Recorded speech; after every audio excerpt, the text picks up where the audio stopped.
예수님께서 죽음과 부활을 예고하시고 또 그 말씀 가운데 가르쳐 주시는 하나님의 뜻을 분별하며 한번 묵상을 해보겠습니다.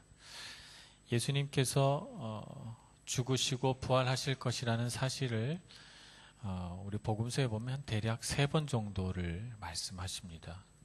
그래서 사실 예수님의 말씀을 귀 기울여 가만 들어보면 예수님께서 자신의 삶이 어떻게 돼 가시리라 하는 것을 예수님이 알고 계셨고 또 그것을 제자들에게 그때그때마다 충분히 설명을 해 주셨어요.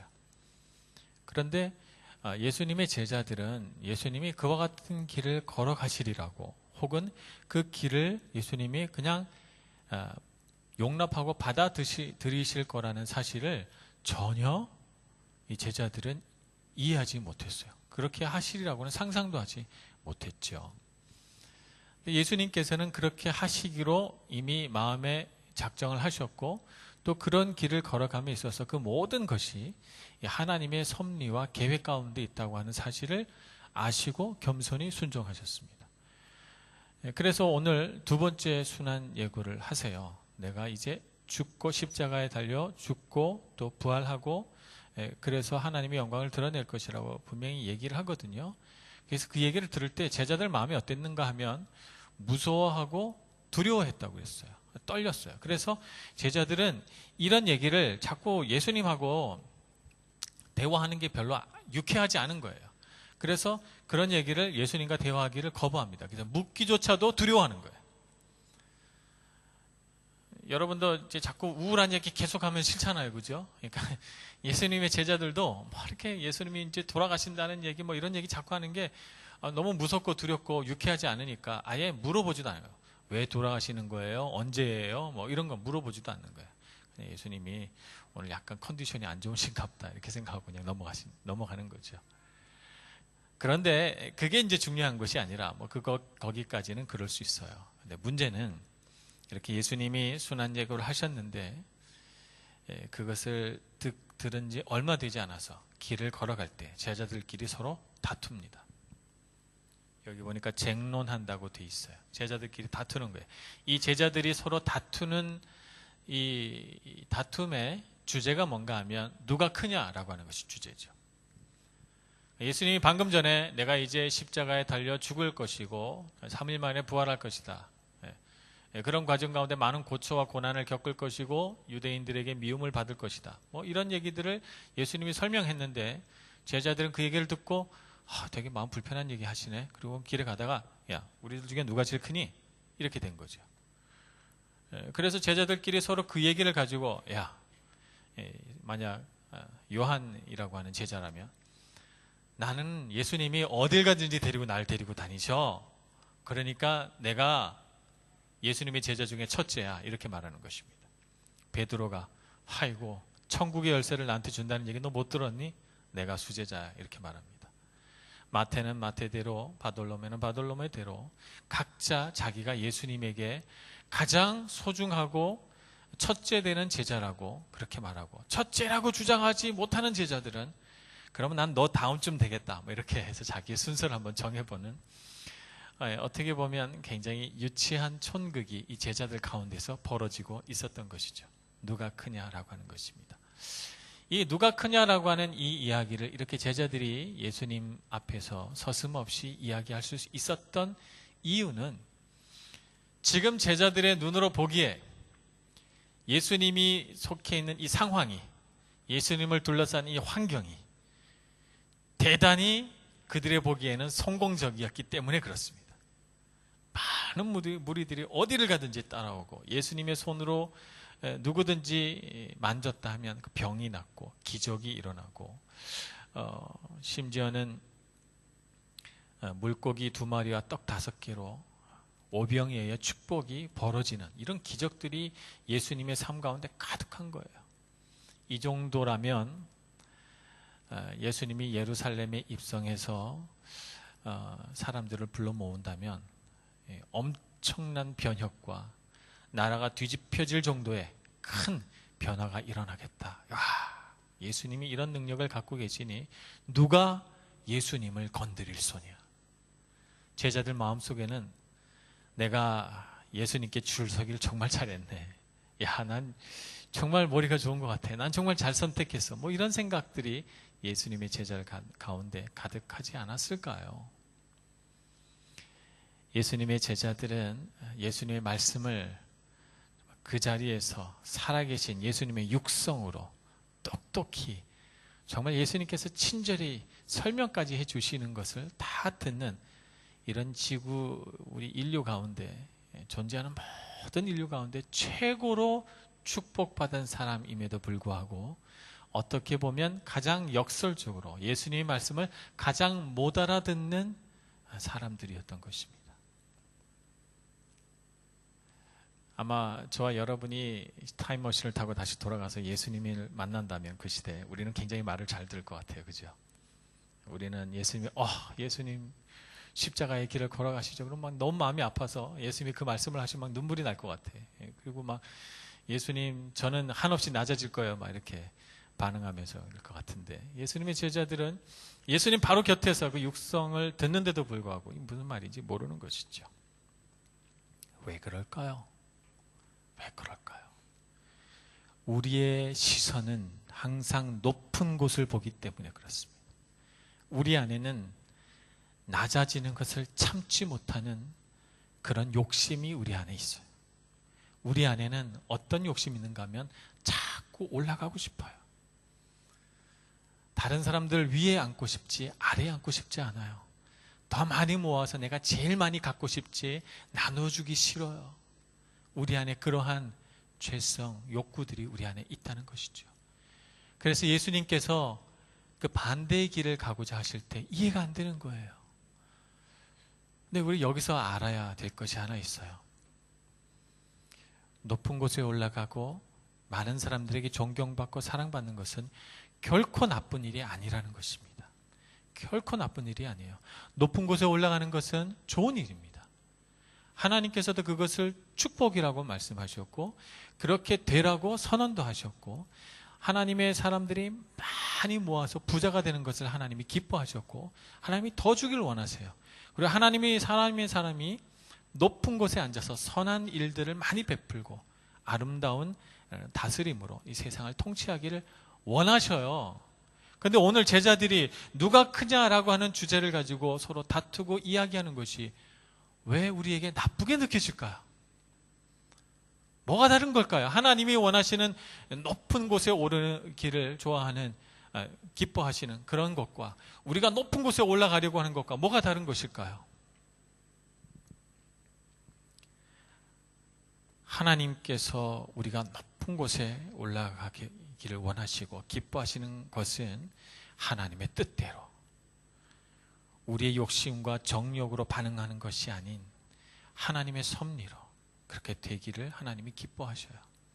그런 과정 가운데 우리가 그 모든 것이 하나님의 섭리와 뜻 가운데 있다는 것을 인정하고 깨닫고 그래서 우리가 나 자신은 아무런 가치가 없고 아무런 노력도 하지 않았고 그것을 이룰 만한 능력도 없다는 것을 주님 앞에 고백하는 겸손함 가운데 있는 것을 하나님 기뻐하시죠.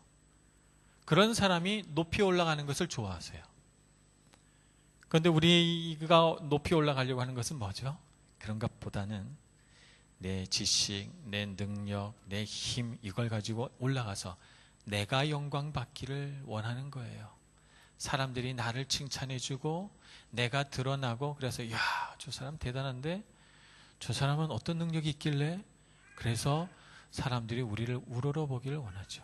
그것을 통해서 우리는 존경과 사랑과 권위를 얻고자 합니다. 그렇게 높이 올라가려고 하는 것은 사람들에게 어떻게 보면 일면 억지 존경을 받고 싶은 마음도 우리 안에 있는 것입니다. 그런데 하나님께서는 우리가 하나님의 뜻대로 겸손하게 이 세상을 살아감으로 자연적으로 주어지는 권위 가운데 있기를 원하십니다. 겸손함이라고 하는 그 덕을 우리 삶 가운데 덧입고 그래서 우리가 높아지기를 원하시는 것이죠. 우리가 그것을 알아야 됩니다. 그러려면 어떻게 해야 되는가? 그러려면 우리는 반대의 정신을 가져야 됩니다. 반대 정신. 여러분들이 만약 여러분의 일상 가운데 어떤 선택을 할 수 있는 그런 기회가 주어진다면 여러분들의 욕구와 여러분들이 본능적으로 여러분 마음속에서 솟구쳐 나오는 것과 반대로 하시면 하나님의 뜻이 될 가능성이 대단히 많습니다. 여러분들이 음식을 이렇게 차려놓은 자리에서 와, 2개 남았네. 저 2개 남은 갈비 중에 하나는 내가 먹어야 돼 라고 하는 생각이 들 때 여러분 반대 정신을 임하시면 됩니다. 반대 정신을 임하시면 돼요. 빨리 가서 저 빈자리에, 메트로의 그 빈자리에 내가 가서 앉으면 좋겠는데, 그럴 때 반대 정신을 임하시면 되죠. 천천히 가서 나보다 더 필요한 사람이 있다면 앉고, 정말 앉을 사람이 없다면 하나님의 뜻인 줄 알고 내가 가서 앉는 거. 뭐 이런 생각을 가지고 모든 일상 가운데 이 반대 정신을 가져야 되죠. 더 먹고 싶다고 생각할 때 반대 정신을 가져야 되고 더 갖고 싶다고 그럴 때 반대 정신을 발휘해야 되고, 내가 손해볼 것 같아서 두려운 마음이 들 때 손해보기로 결정해야 되고, 내가 충분히 앞에 나서서 사람들 앞에서 멋지게 내 능력을 자랑할 수 있는 기회가 있을 때 잠잠히 하나님께서 만들어 가시는 일을 보기로 작정하고 아무것도 하지 않고 머물러 서 있는 것, 이런 것들이 반대 정신이 되겠지요. 그러면 하나님께서 우리 마음속에 일어나는 그런 영적 전쟁에서 우리가 승리하는 모습을 보고 우리의 마음을 다루시고 그 가운데 하나님의 뜻을 펼쳐가십니다.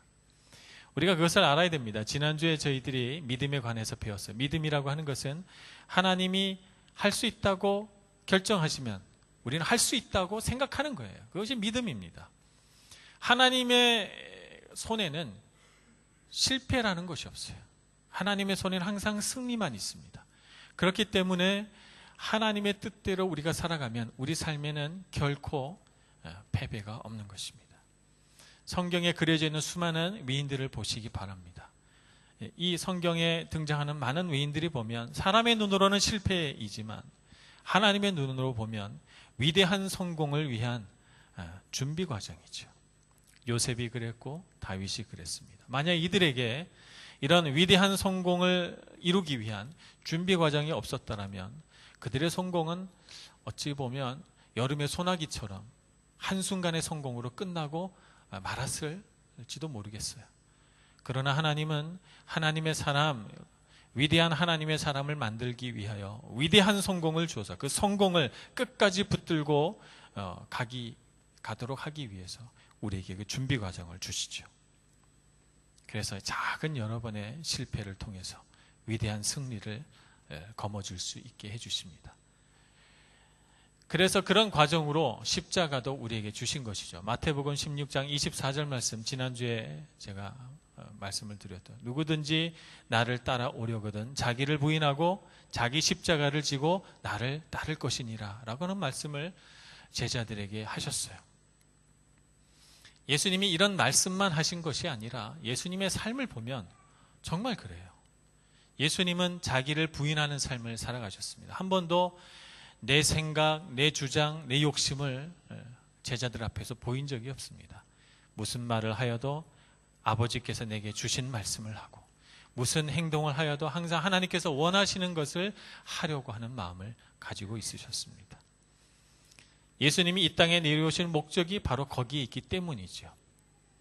그것이 바로 자기를 부인하는 것이고, 그것을 제가 여러분들께 재미있게 반대 정신이라고 말씀드린 것입니다.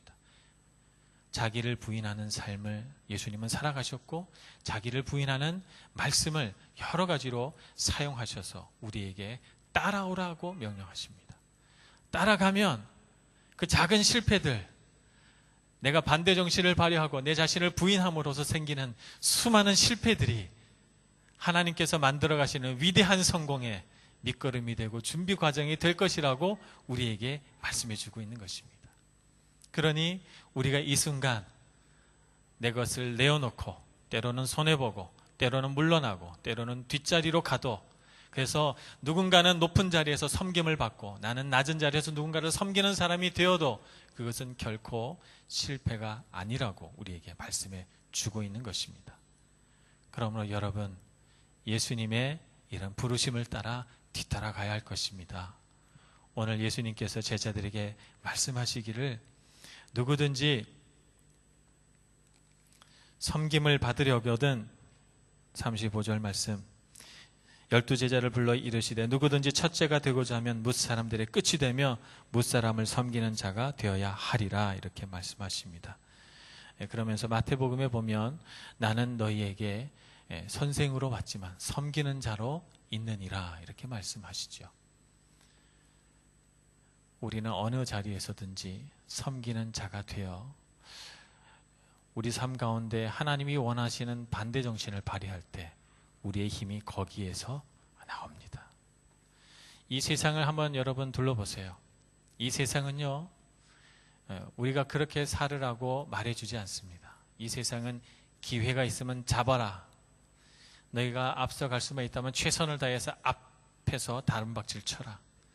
누군가를 이길 마음이 있다면 반드시 경쟁해서 이겨라. 뭐 이런 것들을 우리에게 가르쳐 줍니다. 그러다 보니 우리의 삶 가운데 저도 모르게 우리들도 모르게 조급하고 초조하고 두려운 생각이 우리 안에 들어옵니다. 이러다가 내가 낙오되는 건 아닐까? 이러다가 내가 이런 생존 경쟁 가운데 패배자가 되는 것은 아닐까? 내가 이러다가 나는 이 세상 가운데서 정말 쓸모없는 사람이 되지 않을까? 뭐 이런 두려움들이 일어납니다. 그러나 여러분 걱정하지 마십시오. 하나님의 뜻대로 걸어가고 하나님의 뜻대로 살기 위하여 자기를 부인하는 삶, 반대 정신을 발휘하는 삶을 살아가는 사람은 하나님께서 반드시 승리를 얻게 해 주십니다. 그러므로 여러분 포기하지 말고 섬기는 자로 반대 정신을 발휘하는 사람으로 살아가야 됩니다. 그러려면 여러분의 일상이 중요해요. 우리의 일상이 중요합니다. 우리가 일상생활 가운데 어떻게 반응하는 것이 바른 반응인가 이런 것들을 봐야 됩니다. 제가 예로 들다 보니까 유치하게 먹는 얘기 이런 얘기 하지만 사실은 이게 우리 일상이거든요. 우리 일상에서 내가 어떻게 실천하느냐 굉장히 중요합니다. 여러분의 삶 가운데 그런 적극적인 믿음의 실천이 있기를 축복합니다. 그래서 뭔가 신앙이라고 하는 것은 위대한 뭔가 대단한 것이 아니라 내 삶 가운데 작은 것, 내가 말로 하는 그 작은 선한 말들, 내가 베푸는 작은 섬김 이런 것들이 여러분의 신앙의 핵심이라는 것을 아시고 여러분의 일상을 변화시켜가는 그런 믿음의 소유자가 되시기를 간절히 축원합니다. 기도하겠습니다. 하나님 아버지 감사합니다. 저희들을 제자 삼아 주시고 정말 치열한 경쟁 사회 가운데 있는 이 세상 속에서 변함없이 주님을 인식하고 바라보고 주님을 섬길 줄 아는 마음 주신 것을 감사합니다. 저희들로 하여금 주님의 제자로서 부끄럽지 않게 이 세상을 살아가게 해주시고 우리 마음 가운데 강한 믿음을 주셔서 세상과 반대로 가도 세상으로부터 세상이 원하는 것과 다른 것을 추구해 가도 반드시 하나님께서 우리를 일으키시고 우리에게 이김을 주시고 우리에게 승리를 주시고 우리에게 멋진 삶을 베풀어 주실 줄 알고 주님께서 주신 가치를 쫓아가는 저희들 되게 하여 주시옵소서. 예수님의 이름으로 기도합니다. 아멘.